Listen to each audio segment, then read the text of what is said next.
समस्त को गोटे नुआ वीडियो को स्वागत।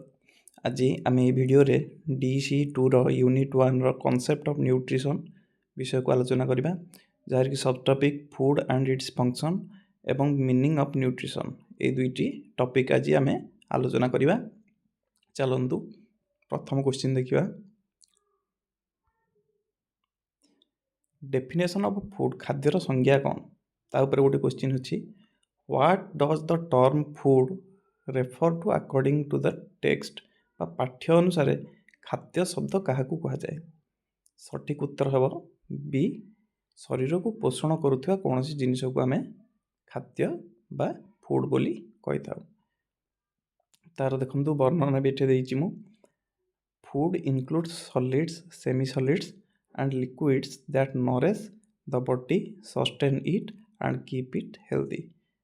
खाद्य कहले कठिन अर्धतरल एवं तरल पदार्थ को बुझाए जहाँ शरीर को पोषण करे, जीवित रखे एवं सुस्थ रखे। परवर्ती क्वेश्चन को चलते जावा। परवर्ती क्वेश्चन टी पोषक तत्व उपरे। What are the essential substances in food that perform important body functions called. खाद्य रे थिबा अपरिहार्य पदार्थ गुडी को कौन कह जाए जहाँ शरीर गुरुत्वपूर्ण कार्य संपादन करे। सठिक उत्तर होची पोषक तत्व, सी हेब सठिक उत्तर। पोषक तत्व होची आम शरीर रे थिबा अपरिहार्य उपादान, एहार अभाव रे स्वास्थ्य खराब होता है। परवर्ती क्वेश्चन देखिबा। परवर्ती क्वेश्चन टी अणपोषक तत्व उपरे। प्रश्न रे उल्लेख कराइथिबा निम्न मध्यरु केउटी एक अणपोषक तत्वर उदाहरण। Which of the following is the example of a non nutrient mentioned in the text.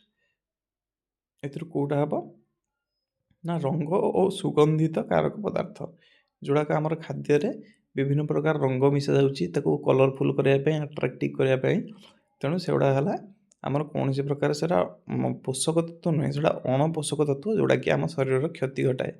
तेणु colouring and flavouring substances do not perform vital body functions and are thus called non nutrients. रंग एवं सुगंधित कारक पदार्थ गुड़िक शरीर कौन सी गुरुत्वपूर्ण कार्य करती नहीं, तेणु से गुड़िक अणपोषक तत्व बोली कह जाए। परवर्ती क्वेश्चन।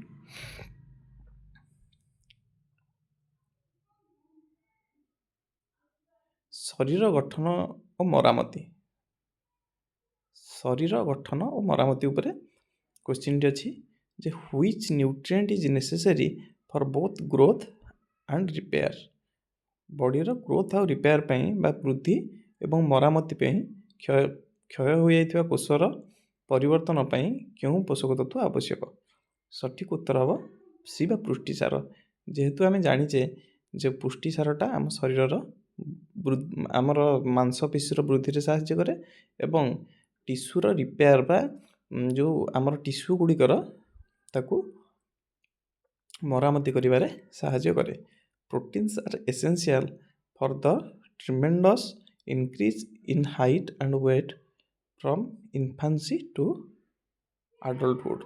शिशु अवस्था वयस्क अवस्था पर्यंत उच्चता एवं ओजन वृद्धि पाई पुष्टिसार अत्यंत आवश्यक।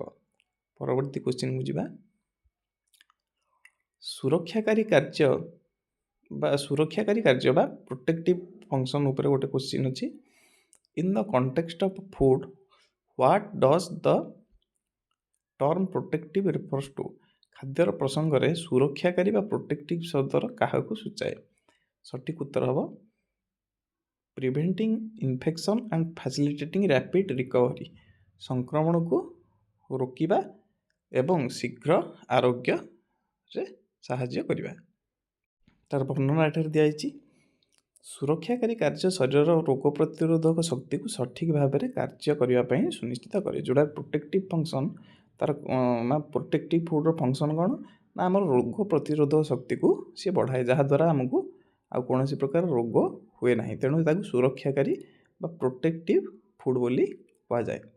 परवर्ती question.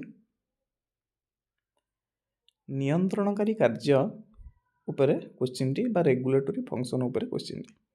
maintaining the body temperature at 98.4 degree Fahrenheit is an example of which function? ଆମେ ଜାଣିଛେ ଯେ ଆମର ବଡ଼ିର ସାଧାରଣ ତାପମାତ୍ରା ହେଲା 98.4 ଡିଗ୍ରୀ ଫାରେନହାଇଟ୍ ବା 37 ଡିଗ୍ରୀ ସେଣ୍ଟିଗ୍ରେଡ଼। ଶରୀର ତାପମାତ୍ରାକୁ 98.4 ଡିଗ୍ରୀ ଫାରେନହାଇଟ୍ରେ ସ୍ଥିର ରଖିବା କେଉଁ କାର୍ଯ୍ୟର ଏକ ଉଦାହରଣ? ସେ ପଚାରିଛି କେଉଁ କାର୍ଯ୍ୟର ଏକ ଉଦାହରଣ, କେଉଁ ପ୍ରକାର କାର୍ଯ୍ୟ ଏଇଟା ନା ନିୟନ୍ତ୍ରଣକାରୀ କାର୍ଯ୍ୟ। ଶରୀରକୁ ତାପମାତ୍ରାଟା ନିୟନ୍ତ୍ରଣ ହେଉଛି ଯେହେତୁ ତାକୁ ନିୟନ୍ତ୍ରଣକାରୀ କାର୍ଯ୍ୟ ବୋଲି କୁହାଯିବ। ତେଣୁ ଏହାର ଡେସ୍କ୍ରିପସନ୍ ବା ବର୍ଣ୍ଣନା ହେଲା ଯେ regulatory functions include controlling heartbeat, body temperature and muscle contraction. ଆମର ନିୟନ୍ତ୍ରଣକାରୀ କାର୍ଯ୍ୟ ଗୁଡ଼ିକ ମଧ୍ୟରେ ହୃଦସ୍ପନ୍ଦନ ଯାଉଛି, ଶରୀରର ତାପମାତ୍ରା, ମାଂସପେଶୀର ସଂକୋଚନକୁ ନିୟନ୍ତ୍ରଣ କରିବା ଆଦି ଏହାର ଅନ୍ତର୍ଭୁକ୍ତ। ପରବର୍ତ୍ତୀ question, social function of food ବା ଖାଦ୍ୟର ସାମାଜିକ କାର୍ଯ୍ୟ, ତା ଉପରେ କ୍ୱେଶ୍ଚିନ୍ଟି ଅଛି। ଦେଖନ୍ତୁ, ପ୍ରତି ବିଟ୍ ବାଇ ବିଟ୍ ଯାହା ଆପଣଙ୍କର ୟୁନିଟ୍ 1ରେ କ୍ୱେଶ୍ଚିନ୍ ଅଛି ତାକୁ ଆମେ ଏଠାରେ ଆଲୋଚନା କରୁଛେ। ତେଣୁ ଯେଉଁମାନେ DECର ଜାନୁଆରୀ ବ୍ୟାଚ୍ ପିଲା ହୁଅନ୍ତୁ କିମ୍ବା ଜୁଲାଇ ବ୍ୟାଚ୍ ପିଲା ହୁଅନ୍ତୁ, ସେମାନେ ଏଇ ଭିଡ଼ିଓରୁ ବହୁତ ଉପକୃତ ହେବେ, କାରଣ ଏଇଥିରୁ ହିଁ ଆପଣଙ୍କର ପରୀକ୍ଷାରେ କ୍ୱେଶ୍ଚିନ୍ ଆସିବ। ତେଣୁ ଏଇଭଳି ଭିଡ଼ିଓ ଦେଖିବା ପାଇଁ ଆପଣମାନେ ଚ୍ୟାନେଲଟିକୁ ନିହାତି ଲାଇକ୍, ସେୟାର ଏବଂ ସବସ୍କ୍ରାଇବ୍ କରିବେ। ଚାଲନ୍ତୁ ପୁରା କ୍ୱେଶ୍ଚିନ୍ଟି, ଆମର ଏଇ ଭିଡ଼ିଓଟିକୁ ଲାଷ୍ଟ ପର୍ଯ୍ୟନ୍ତ ଦେଖିଲେ ହିଁ ଆପଣ ପୁରା ୟୁନିଟ୍ଟାକୁ କଭର୍ କରିପାରିବେ। ଚାଲନ୍ତୁ ଆମେ ପରବର୍ତ୍ତୀ କ୍ୱେଶ୍ଚିନ୍ ଦେଖିବା ଯେ serving special menus during festivals like Diwali, Eid or Christmas highlights with function of food. Deepavali, Eid କିମ୍ବା ଖ୍ରୀଷ୍ଟମାସ୍ ଭଳି ପର୍ବ ସମୟରେ ବିଶେଷ ଖାଦ୍ୟ ପରିବେଷଣ କରିବା ଖାଦ୍ୟ କେଉଁ କାର୍ଯ୍ୟକୁ ଦର୍ଶାଏ? କେଉଁ ପ୍ରକାର କାର୍ଯ୍ୟକୁ ଦର୍ଶାଏ? ନା ସାମାଜିକ କାର୍ଯ୍ୟ। ଆମେ ଯେଉଁ ଦୀପାବଳି ମାନଙ୍କରେ କିମ୍ବା ଆମର ଦଶହରା ମାନଙ୍କରେ ଯେଉଁ ବିଭିନ୍ନ ପ୍ରକାର ଖାଦ୍ୟ ଆମେ ପରସୁଛେ, ସେଇଟା କେଉଁ ପ୍ରକାରର କାର୍ଯ୍ୟ? ନା ସାମାଜିକ କାର୍ଯ୍ୟ। ତେଣୁ ଖାଦ୍ୟ ଲୋକଙ୍କୁ ଏକାଠି କରିବାରେ ସାହାଯ୍ୟ କରେ ଏବଂ ପର୍ବପର୍ବାଣି ତଥା ଉତ୍ସବରେ ଏକ ଅବିଚ୍ଛେଦ୍ୟ ଅଙ୍ଗ। ଯେହେତୁ ଫୁଡ଼୍ଟାକୁ ଆମେ ଆମ ଜୀବନର ଏକ ଅବିଚ୍ଛେଦ୍ୟ ଅଙ୍ଗ ହୋଇଥାଏ ଏବଂ ଏହା ଲୋକଙ୍କୁ ଏକତ୍ରିତ କରେ ଏବଂ ଆନନ୍ଦିତ ମଧ୍ୟ କରିଥାଏ। ତେଣୁ food serves the function of bringing people together and is an integral part of festival and celebrations.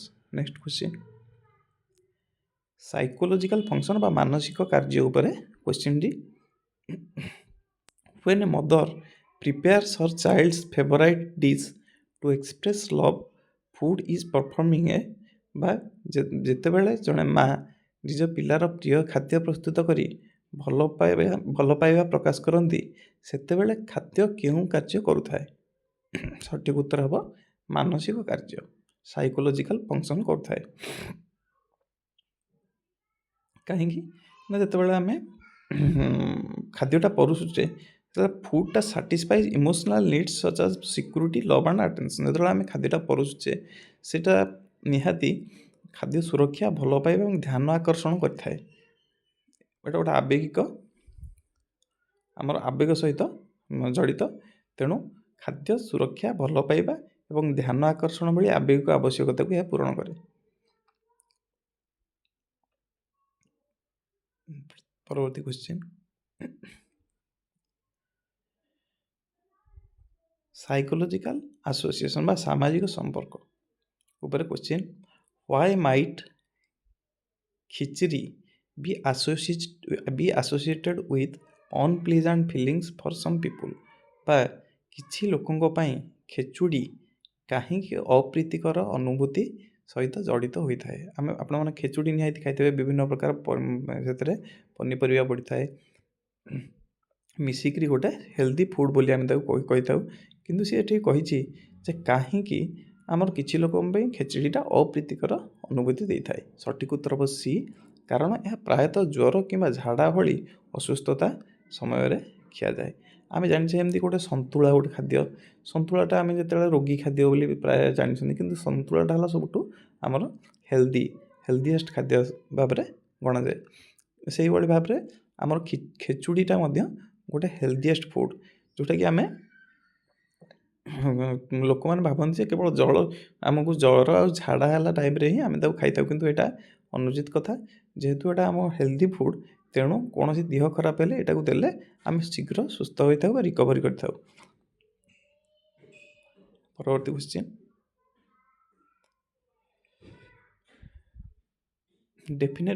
Definition of nutrition ବା ପୁଷ୍ଟିର ସଂଜ୍ଞା ବିଷୟରେ କ୍ୱେଶ୍ଚିନ୍ଟି।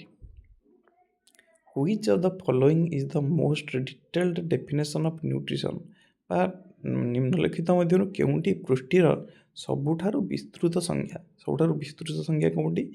ନା ସଠିକ ଉତ୍ତର ବି ଖାଦ୍ୟ ପୋଷକ ତତ୍ତ୍ୱ ଏବଂ ସ୍ୱାସ୍ଥ୍ୟ ସହିତ ସେମାନଙ୍କର କାର୍ଯ୍ୟ, ପାରସ୍ପରିକ ପ୍ରତିକ୍ରିୟା ଓ ସନ୍ତୁଳନର ବିଜ୍ଞାନ। The science of foods, nutrients and their action, interaction and balance in the relation to health.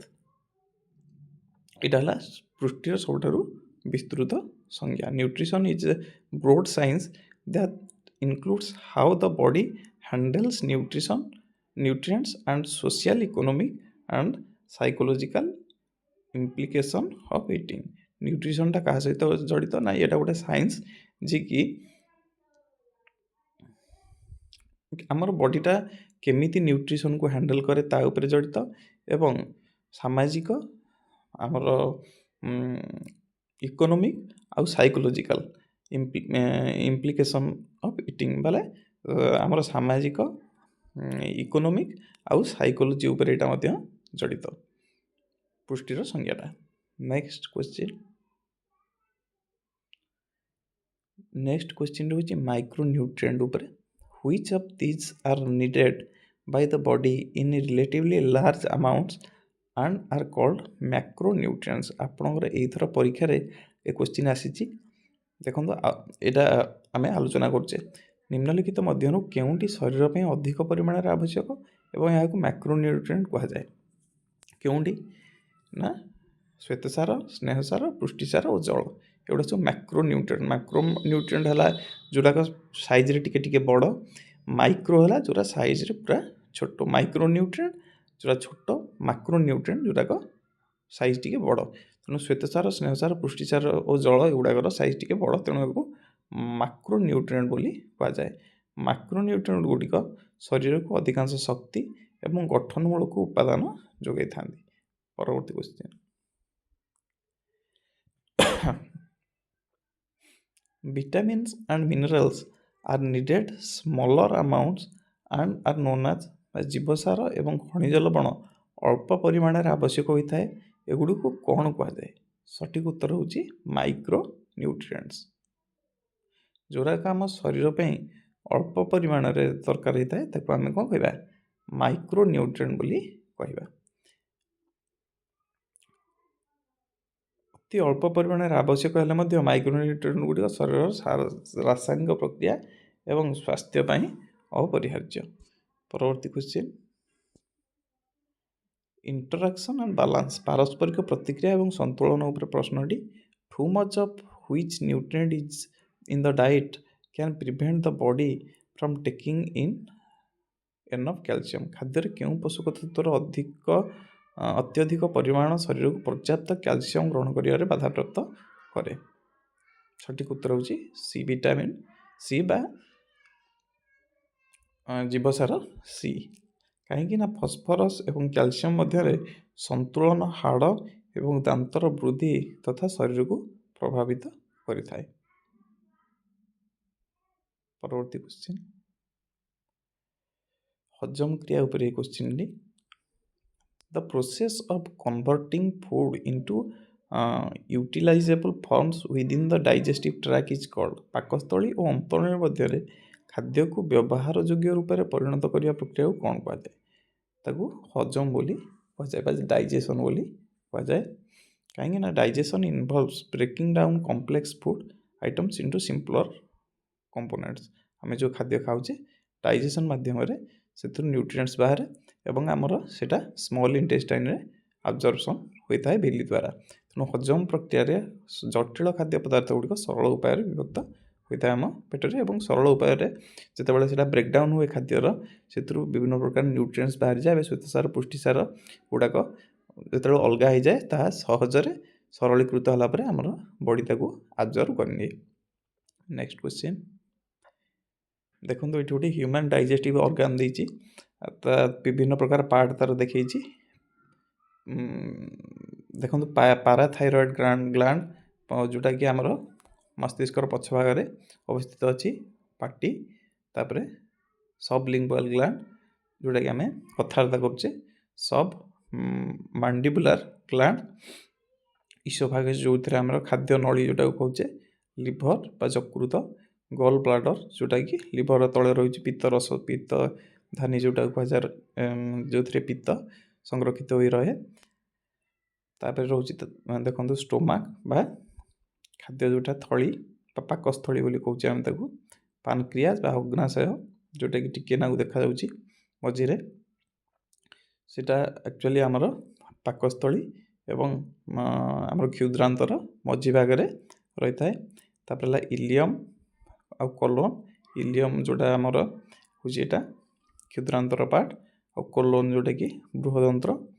Appendix ଆପଣ ଜାଣିଥିବେ, ପ୍ରାୟ ଲୋକଙ୍କର ଯେଉଁ ଆପେଣ୍ଡିସାଇଟିସ୍କ ଅପରେସନ୍ ହୁଏ, ଏଇଟା ଗୋଟେ ଅଦରକାରୀ ଅଙ୍ଗ ଯେଉଁଟାକି ସେଥିରେ ଯଦି କୌଣସି ମଇଳା ଜମିକି ରହିଯାଏ, ସେଇଟା ସ୍ୱେଲେନ୍ ହେଇଯାଏ ଏବଂ ତାକୁ କାଟିକି ବାହାର କରାଯାଏ। ତାପରେ ରେକ୍ଟମ୍ ଏବଂ ଆନସ୍। ପରବର୍ତ୍ତୀ ଦେଖିବା କ୍ୱେଶ୍ଚିନ୍ଟି ଯେ ଅବଶୋଷଣ ବା absorption. When nutrients move from the intestine into the blood, the process is known as, ଯେତେବେଳେ ପୋଷକ ତତ୍ତ୍ୱ ଗୁଡ଼ିକ ଅନ୍ତରୁ ରକ୍ତକୁ ଯାଆନ୍ତି, ସେହି ପ୍ରକ୍ରିୟାକୁ କ'ଣ କୁହାଯାଏ? ଆମର ଖାଦ୍ୟ ଆମେ ଖାଏ, ତାପରେ ସେ ଖାଦ୍ୟ ହଜମ ହୁଏ, ସେଥିରୁ ପୋଷକ ତତ୍ତ୍ୱ ଅଲଗା ହୁଏ ଏବଂ ଯେତେବେଳେ ସେହି ଆମେ ଶରୀରରେ ତାକୁ ଆବଜର୍ଭ କରି ତାକୁ କ'ଣ କୁହନ୍ତି ନା ଅବଶୋଷଣ ବୋଲି ତାକୁ କୁହାଯାଏ ବା ଆବଜର୍ପସନ୍ ବୋଲି କୁହାଯାଏ। Once digested, nutrients are absorbed through the walls of the intestine into the bloodstream for transport. ହଜମ ହେବା ପରେ ପୋଷକ ତତ୍ତ୍ୱ ଗୁଡ଼ିକ ଅନ୍ତ ଦେଇ ରକ୍ତ ପ୍ରବାହରେ ଅବଶିଷ୍ଟ ହୋଇଥାନ୍ତି। ପରବର୍ତ୍ତୀ କ୍ୱେଶ୍ଚିନ୍, ସାତ୍ୱିକ ଭୋଜନ ବା ସାତ୍ୱିକ ଖାଦ୍ୟ। ଆପଣଙ୍କର ଏଇଥରକ ପରୀକ୍ଷାରେ ଆସିଥିଲା ସାତ୍ୱିକ ରାଜସିକ ଖାଦ୍ୟ ଉପରେ ଗୋଟେ ଏମିତି କ୍ୱେଶ୍ଚିନ୍ ଆସିଥିଲା। ଆକର୍ଡିଂ ଟୁ ବେଦିକ୍ ଟ୍ରାଡିସନରେ which foods increase intellectual capacity, energy and cheerfulness? ସଠିକ ଉତ୍ତର ହେଉଛି ସି ବା ସାତ୍ୱିକ ଖାଦ୍ୟ ହେବ। ଏଇଟା ଡିଟୋ କ୍ୱେଶ୍ଚିନ୍ ଆପଣଙ୍କର ଏଥରକ ଆସିଥିଲା ପରୀକ୍ଷାରେ। ବୈଦିକ ପରମ୍ପରା ଅନୁସାରେ କେଉଁ ଖାଦ୍ୟ ବୈଦିକ କ୍ଷମତା, ଶକ୍ତି ଏବଂ ପ୍ରସନ୍ନତା ବୃଦ୍ଧି କରେ? ଏଟା ହେଲା ସାତ୍ୱିକ ଖାଦ୍ୟ। Milk and milk products R regarded as prominent Satwik foods in ancient Indian tradition, ବା ପ୍ରାଚୀନ ଭାରତୀୟ ପରମ୍ପରାରେ କ୍ଷୀର ଏବଂ କ୍ଷୀରଜାତ ଦ୍ରବ୍ୟକୁ ମୁଖ୍ୟ ସାତ୍ୱିକ ଖାଦ୍ୟ ଭାବେ ଗଣ୍ୟ କରାଯାଏ। ଡିଟୋ ଏଇ କ୍ୱେଶ୍ଚିନ୍ ଆପଣଙ୍କର ଏଥରଟା ପରୀକ୍ଷାରେ ଆସିଥିଲା। ପରବର୍ତ୍ତୀ କ୍ୱେଶ୍ଚିନ୍, ତାମସିକ ଫୁଡ୍ସ ବା ତାମସିକ ଖାଦ୍ୟ। Which category of food is stated to make us lethargic and dull? କେଉଁ ପ୍ରକାର ଖାଦ୍ୟ ଆମେ ଖାଇଲେ ଆମେ ଅଳସୁଆ ଏବଂ ନିରୁତ୍ସାହିତ ହୋଇଥାଏ? ସେଟା ହେଲା ତାମସିକ ଖାଦ୍ୟ। Tamasic foods include stale, reheated, tasteless and impure foods. ବାସି, ପୁଣି ଥରେ ଗରମ କରାଯାଇଥିବା, ସ୍ୱାଦହୀନ ଏବଂ ଅଶୁଦ୍ଧ ଖାଦ୍ୟ ତାମସିକ ଶ୍ରେଣୀର ଅନ୍ତର୍ଭୁକ୍ତ। ଆପଣମାନେ ଯେଉଁ ପିଜା, ବର୍ଗର ଏଗୁଡ଼ା ଯେଉଁ ଖାଉଛନ୍ତି, ସେଗୁଡ଼ା ସବୁ ତାମସିକ ଖାଦ୍ୟର ଉଦାହରଣ। ନେକ୍ସଟ, ଏଇଟା ମାନସିକ ପ୍ରଭାବ ବା ସାଇକୋଲୋଜିକାଲ ଇନଫ୍ଲୁଏନ୍ସ ଉପରେ କ୍ୱେଶ୍ଚିନ୍ଟି। The example of Ahmed wanting to buy foods seen in television advertisements shows the influence of, ବା ଅହମ୍ମଦ ଟେଲିଭିଜନ ବିଜ୍ଞାପନରେ ଦେଖୁଥିବା ଖାଦ୍ୟ କିଣିବାକୁ ଚାହିଁବ, ଏହାର କାହାର ପ୍ରଭାବକୁ ଦର୍ଶାଏ? ସଠିକ ଉତ୍ତର ହେବ ବି ବା ମାନସିକ ଏବଂ ଗଣମାଧ୍ୟମର ପ୍ରଭାବ। ଆମେ ଯେତେବେଳେ ଦେଖୁଛେ, ସାଧାରଣତଃ ଆମେ ଟିଭି ଦେଖିଲା ବେଳେ ଦେଖୁଛେ ବହୁତ ଗୁଡ଼ାଏ ଆଡ଼୍ ଆସୁଛି, ଅନହେଲ୍ଦି ଆଡ଼୍ ଆସୁଛି, ଯେଉଁଗୁଡ଼ାକ ସେଟା ଦେଖିଲେ ଆମର ଖାଇବାକୁ ଇଚ୍ଛା ହେଉଛି, କିନ୍ତୁ ସେଗୁଡ଼ିକ ଖାଇଲେ ଆମ ଶରୀରର ବହୁତ କ୍ଷତି ହୋଇଥାଏ। ତେଣୁ ଏଗୁଡ଼ିକ ନିହାତି ମାନସିକ ଏବଂ ଗଣମାଧ୍ୟମର ପ୍ରଭାବ। ଆମେ ଦେଖୁଛେ ଟିଭିରେ, ଆମକୁ ଆଖିକି ଭଲ ଦେଖାହେଲା ଏବଂ ଆମେ ତା ପ୍ରତି ଆଟ୍ରାକ୍ଟ ହେଲେ ଏବଂ ଆମେ ଦୋକାନକୁ ଗଲେ ସେଇ ଜିନିଷ ମାଗିକି ଖାଇଲେ, ଯାହାଦ୍ୱାରା କି ଆମର ଦେହ ଖରାପ ହେଲା। ଏଇଟା ହେଲା କେଉଁ ପ୍ରକାରର ପ୍ରଭାବ? ନା ମାନସିକ ଏବଂ ଗଣମାଧ୍ୟମର ପ୍ରଭାବ ହେବ। ପରବର୍ତ୍ତୀ କ୍ୱେଶ୍ଚିନ୍, ଯେଉଁଟାକି ଅର୍ଥନୈତିକ ଦିଗ। ଅର୍ଥନୈତିକ ଦିଗ ଉପରେ କ୍ୱେଶ୍ଚିନ୍ଟି ଆସିଛି, what is the major factor that determines what and how much a person eats in practical terms. ବାସ୍ତବରେ ଜଣେ ବ୍ୟକ୍ତି କ'ଣ ଏବଂ କେତେ ପରିମାଣରେ ଖାଏ ତାହା କେଉଁ ମୁଖ୍ୟ କାରକ ଦ୍ୱାରା ନିର୍ଦ୍ଧାରିତ ହୁଏ? ସଠିକ୍ ଉତ୍ତର ବି ଉପଲବ୍ଧତା ଏବଂ କିଣିବା କ୍ଷମତା। କାହିଁକି ନା ଖାଦ୍ୟ ପାଇଁ ଟଙ୍କା ଖର୍ଚ୍ଚ କରିବାକୁ ପଡ଼େ ଏବଂ ଜଣେ ବ୍ୟକ୍ତିଙ୍କ ଆହାରରେ ପ୍ରାୟତଃ ସେହି ଖାଦ୍ୟ ଅନ୍ତର୍ଭୁକ୍ତ ହୁଏ ଯାହା ତାଙ୍କର ଆର୍ଥିକ କ୍ଷମତା ମଧ୍ୟରେ ଥାଏ। ତେଣୁ ନିହାତି ଭାବରେ ଯେଉଁଟାକି କାହା ଉପରେ ନିର୍ଭର କରିବ ତାହେଲେ ଉପଲବ୍ଧତା ଏବଂ କିଣିବା କ୍ଷମତା, ଯେଉଁଟା ଆପଣଙ୍କ ଚାରିପାଖରେ ମିଳୁଛି, ଆପଣ ବଜାରରେ ମିଳୁଛି ଉପଲବ୍ଧତା ସେଇଟା, ଏବଂ ଯେଉଁ ଆପଣ କିଣିବା କ୍ଷମତା, ସମସ୍ତେ ସବୁ ପରିବା ସବୁ ଫଳମୂଳ କିଣିକି ଖାଇପାରିବେନି। ଦାମିକିଆ ଧନୀ ଲୋକମାନେ ଦାମିକିଆ ପନିପରିବା ଫଳ କିଣିକି ଖାଇବେ ଏବଂ ଯେଉଁମାନଙ୍କର ପଇସା ନାହିଁ ସେମାନେ ଟିକେ ଯେଉଁରାକ ନିଜ ଅଞ୍ଚଳରେ ମିଳୁଥିବା ଫଳ ଏବଂ ପନିପରିବା ଖାଇବା ଉଚିତ। ତାଦ୍ୱାରା ଆମେ ଆମର ନ୍ୟୁଟ୍ରିସନ୍କୁ ପୂରଣ କରିପାରିବା। ତେଣୁ ଇଏ ଥିଲା ଆପଣଙ୍କର ଆଜି ୟୁନିଟ୍ 1ର ଆମେ 2ଟା ସବ୍ ଟପିକ୍ ଆଲୋଚନା କଲେ। ନେକ୍ସଟ ଭିଡ଼ିଓରେ ଆମେ ଆଉ 2ଟି ସବ୍ ଟପିକ୍ ରିଲେଟେଡ୍ କ୍ୱେଶ୍ଚିନ୍ ଆଣିବା, ମୋଷ୍ଟ ଇମ୍ପୋର୍ଟାଣ୍ଟ କ୍ୱେଶ୍ଚିନ୍, ଏବଂ ତାକୁ ଡେସ୍କ୍ରିପସନ୍ ସହିତ ଆଲୋଚନା କରିବା। ଏହି କ୍ୱେଶ୍ଚିନ୍ ଗୁଡ଼ିକ ନିହାତି ଆପଣମାନଙ୍କର ପରୀକ୍ଷାରେ ଆସିବ ଏବଂ ଯେହେତୁ ଏଇଟା ବିଟ୍ ବାଇ ବିଟ୍ ମୁଁ କ୍ୱେଶ୍ଚିନ୍ ତିଆରି କରିଛି ଏବଂ ଏଗୁଡ଼ିକ ଆଲୋଚନା କରୁଛି ବ୍ରିଫଲି, ନିହାତି ଆପଣଙ୍କର ମନେ ରହିବ। ଏହି କ୍ୱେଶ୍ଚିନ୍ ଗୁଡ଼ିକ ମଧ୍ୟ ଆପଣଙ୍କର DECର ଯେଉଁ ଏଣ୍ଟ୍ରାନ୍ସ ଏକ୍ଜାମ୍ ହେବ ଆଗକୁ, ସେଥିପାଇଁ ବହୁତ ଉପଯୋଗୀ ହେବ। ତେଣୁ ଭିଡ଼ିଓଟିକୁ ଲାଇକ୍, ସେୟାର ଏବଂ ସବସ୍କ୍ରାଇବ୍ କରନ୍ତୁ ଏବଂ ଏଭଳି ସପୋର୍ଟ କରନ୍ତୁ ଯାହାଦ୍ୱାରା କି ମୁଁ ଆହୁରି ନୂଆ ନୂଆ ଭିଡ଼ିଓକୁ ଆପଣଙ୍କ ପାଖକୁ ପହଞ୍ଚାଇ ପାରିବି। ଧନ୍ୟବାଦ।